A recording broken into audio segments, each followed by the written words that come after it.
Les chevaux du monde.tv. Voilà comment s'appelle notre télévision sur Internet. Nous faisons pendant toute la semaine de Equitalion des rencontres assez extraordinaires, puisque nous recevons à peu près tous les professionnels, beaucoup de professionnels, pas tous, beaucoup de professionnels dans des professions complètement différentes.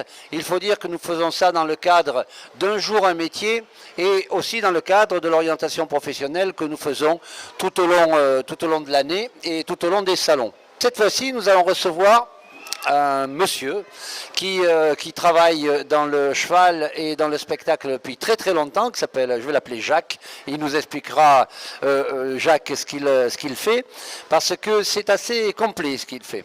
Voilà, je me tourne vers lui, je vous quitte un peu.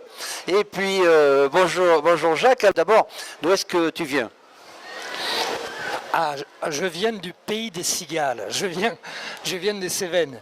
Je suis né dans les Cévennes et élevé en pleine nature avec des chevaux depuis l'âge de 6 ans, des chevaux d'élevage.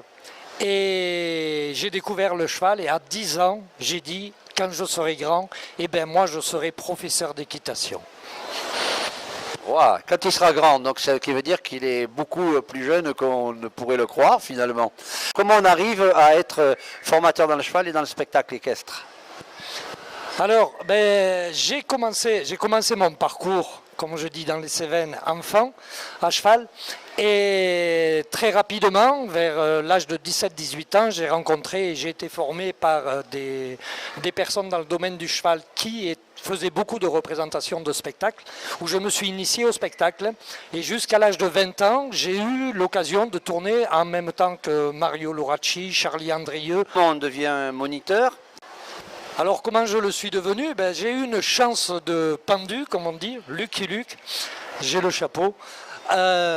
C'est qu'à l'âge de 10 ans, un cavalier international de saut d'obstacle est venu s'installer à la maison. Il avait eu un accident de la route et il s'est occupé de moi jusqu'à l'âge de 15-16 ans en me faisant monter 7 heures à cheval par semaine sur son cheval qui était vraiment un crack, un cheval qui avait tourné de partout, qui avait déjà une vingtaine d'années et qui m'a fait vraiment découvrir la vraie équitation.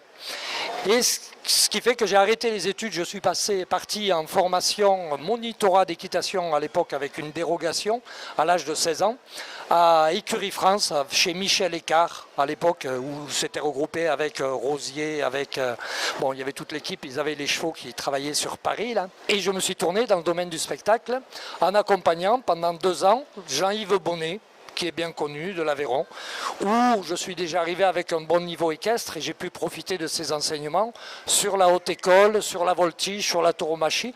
J'ai été adoubé chevalier chez lui à l'époque.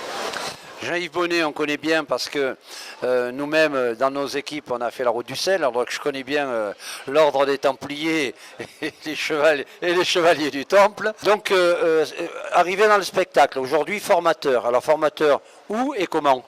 Alors, arrivé dans le spectacle, ça c'était juste mes débuts, jusqu'à 20 ans. Parce qu'après, j'ai ouvert un établissement équestre, j'étais enseignant d'équitation, moniteur d'équitation classique, et j'ai avancé jusqu'à passer l'instructorat en 94.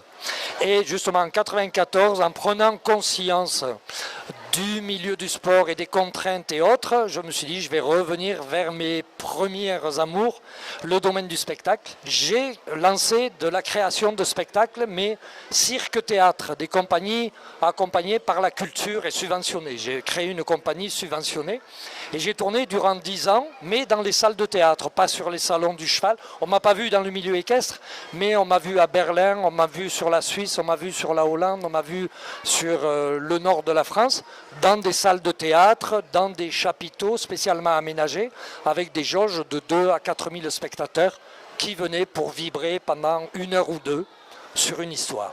S'il fallait créer quelque chose autour du spectacle équestre, qu'est-ce qu'il faudrait créer comme formation ? Alors le spectacle équestre, comme il existe, comme on le voit là sur les salons, par exemple en général, je peux être critique ayant développé d'autres techniques, il faudrait une vraie formation du jeu de la scène pour les personnes. Parce que le métier de comédien et d'acteur, ça ne s'invente pas. Parce que sans doute, s'il y avait quelque chose à reprocher à l'ensemble des gens qui font des choses à cheval, c'est d'être pas acteurs. Ils font quelque chose à cheval, mais ils ne sont pas acteurs.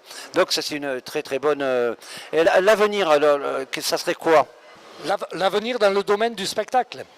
Là, je vais parler que de ma casquette spectacle alors, pour cette interview. Vu que j'en ai 2-3, ça serait trop compliqué. Donc je garde ma casquette spectacle. Et la formation d'un véritable comédien à cheval, c'est-à-dire qui va jouer un rôle et qui va le représenter.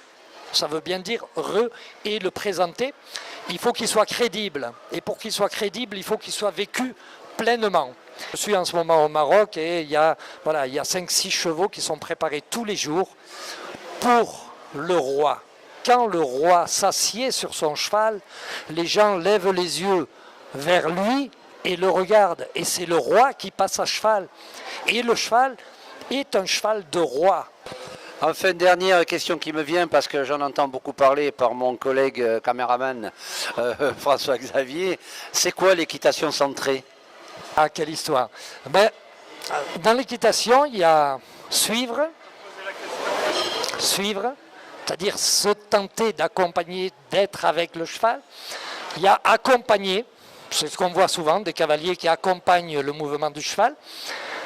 Et il y a être pleinement à cheval, ce que tous on a vécu à certains moments, c'est-à-dire dans lequel on n'a aucune séparation entre nos émotions, notre corps, notre esprit, aucune séparation.